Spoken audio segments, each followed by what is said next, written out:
안녕하세요. 오늘 시바이노와 관련된 중요한 소식 여러분들과 함께 나누려고 마이크를 켰습니다. 여러분들 지난 새벽이죠. 새벽에 비트코인을 위시로 한 주요한 라지캡 암호화폐가 반등을 보여줬습니다. 그러면서 덩달아서 우리 민코인도 하루 만에 폭등이라고 표현하지만 폭등까지는 아니고 반등을 보여줬다 라고 하는 부분들 재미나게 표현했죠. 비트코인 형님간이 아우들도 뛴다 라고 귀엽게 표현을 했는데요. 마찬가지로 우리 시바이노도 약 한 5%에서 6%, 5, 6% 정도 사이로 반등을 했습니다. 이제 반등을 하니까 항상 이제 좀 비슷하게 나타나죠. 반등을 하니까 당연히 소각률이 폭풍 상승을 했습니다. 약 한 1700% 정도대로 폭풍 상승을 했죠. 그런데 이제 왜 상승을 하는데도 하락 압력 왜 이어지냐라고 하는 부분이겠죠. 그러니까 지금은요, 하물며 비트코인조차도 이더리움 정도, 그 정도의 시총을 가진 라지캡 암호화폐도 언제든지 반등을 하면서도 하방 압력이 이어지고요. 또 하방합니다.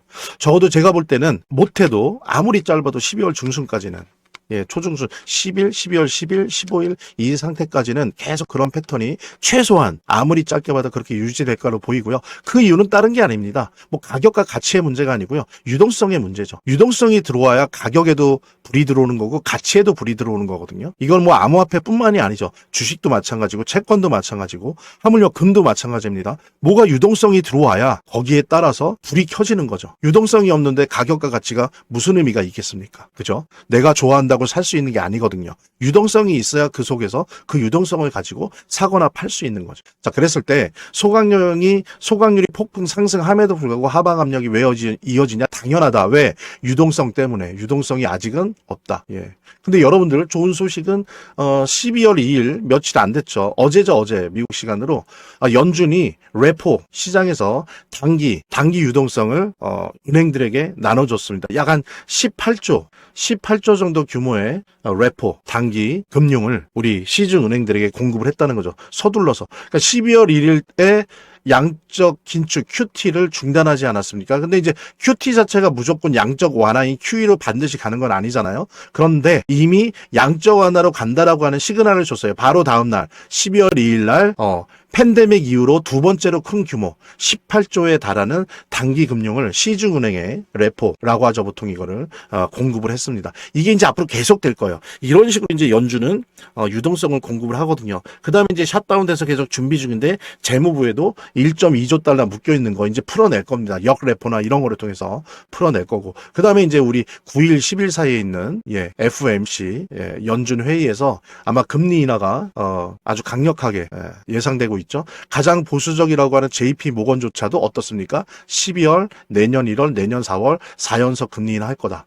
라고 얘기를 하고 있죠. 이제 이렇게 되면 어떻게 되겠습니까? 이제 MMF에 있는 자금이 나오기 시작하겠죠. 약 한 7조 달러라고 하는 통계가 생긴 이후로 가장 많은 돈이 지금 MMF에서 대기 중인데 이게 이제 3번 연속 떨어지면 한 12월 요때부터 동요하기 시작해서 1월 요 사이에 왜냐하면 기존의 0.5%에다가 이제 0.75%에다가 이게 1월이 되면 이게 1%가 되는 거거든요. 보통 0.75%에서 1% 사이에서부터 MMFN의 자금이 시중에 위험자산 쪽으로 나오기 시작합니다. 뭐 이런 부분들이 엮어지면서 그때 이제 암호화폐 불장이 오기 시작하면서 하락 압력이 이제 어느 정도 중단되는 그런 모습을 보일 거기 때문에 뭐 이거는 왜 이어지나라고 하는 부분은 당연히 유동성의 문제고 곧 유동성은 온다 라고 하는 부분을 우리가 이해하실 수 있을 것 같고요. 지금 뭐 시바이누는 아시는 것처럼 자꾸 누구는 시바이누는 끝났다 빨리 돈을 빼라 그런 분들 많으신데 또 시바이누에서 돈을 빼면 도대체 민코인 시장 자체가 망하는 거 아니에요? 그죠? 지금 시바이누만이 도지코인과 함께 기관들의 관심 타겟이 돼서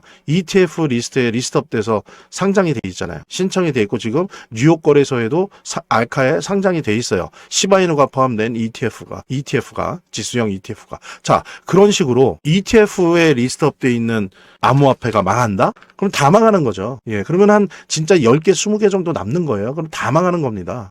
그렇게 될 리는 없다라고 하는 거. 즉 뭐냐면 많은 암호화폐가 사라질 거고 좀비 코인이 될 거긴 맞지만 적어도 ETF 리스트에 들어가서 개인뿐만이 아니라 기관에게서도 유동성을 공급받는 그런 우리 시바이누는 절대 망할 일은 없다는 부분. 망하지 않는다면 어떻습니까?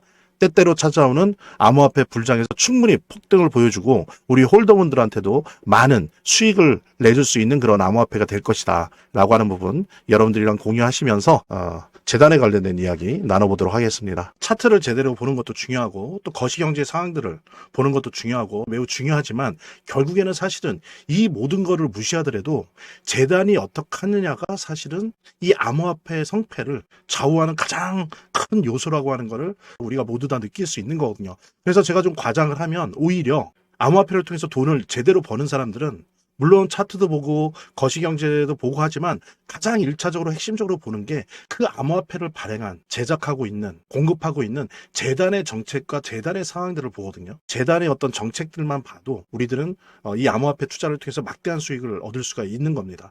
특히 그중에서 우리가 많이 보려고 노력하는 것들은 락업에 관련된 것들이에요. 그리고 락업의 해제에 관련된 것들이에요. 재단이 얼마나 우리가 암호화폐 투자를 함에 있어서 중요한 요소인지를 깨닫고 그 다음에 특히 만약에 우리가 암호화폐를 투자함에 있어서 재단에 무엇을 봐야 되는지 함께 공유하는 그런 시간을 짤막하게 좀 갖도록 하겠습니다. 그래서 제가 여러분들이 최대한 쉽게 이해할 수 있도록 일단 락업 해제에 대해서 먼저 설명을 좀 드려볼 건데요.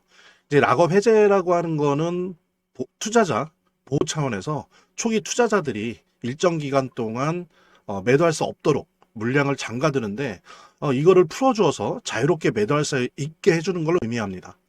그래서 통상적으로는 락업 해제 이후에는 대규모 물량이 시장에 풀리기 때문에 강력한 매도 압력으로 작용해서 가격이 급락하는 모습을 보여주게 되는 거죠. 그런데 우리가 이제 주목해야 될 점은 락업 해제 직전의 모습입니다. 락업 해제 후에는 대부분 급락이 오거든요. 그렇지만 그 전에는 대부분 가격의 급등이 연출되기 때문이죠. 왜냐하면 이제 세력들이 대량 매도를 하기 위해서는 가격이 올라가야지만 수익을 보고 매도할 수 있기 때문인데요. 충격적인 건 이걸 위해서 재단이나 프로젝트 측도 가격을 인위적으로 끌어올린다는 거죠. 실제로 리플이죠. 리플의 CEO 갈링하우스 같은 경우에는 이 락업 해제 전에 가격을 뻥튀기 시키기 위한 그 시세 조작을 한 적이 있었고 이게 발각이 된 적이 있습니다. 물론 본인은 이에 대해서 극구 부인을 했지만 모든 정황을 볼 때 사실은 이미 알 사람은 다 알고 있는 거죠. 그러니까 이런 일을 하는 이유는 초기 투자자들 때문이에요. 이 초기 투자자들에게 수익을 줘야지 어떤 보상 개념의 수익을 줘야 추가적인 투자 유치를 할 수 있는 거죠. 그 초기 투자자들 뿐만이 아니라 그 외에 2차, 3차 투자자들을 모집하기 위해서는 이런 초기에 부풀리기, 뻥튀기가 필요한 겁니다. 예. 그래서 락업 해제 전에 락업 일정에 맞춰서 매수 타점을 잡아내는 것이 매우 중요하게 대두되는 겁니다. 이 락업 해제 후에는 급등 후에 급락 패턴이 옵니다. 이제 그러기 때문에 락업 해제 전에 매수를 해야 되고 락업 해제 후에는 이제 매도를 해야 되는 거죠. 이래야지 이제 엄청난 수익이 가능해지는 건데요. 제가 특정 경로를 통해서 이 재단 측의 어떤 락업 해제 일정을 입수를 했거든요. 예, 근데 이 해당 문서는 기밀 문서이기 때문에 일단 중요한 내용은 이렇게 제가 좀 모자이크 한 거 좀 양해 바라고요.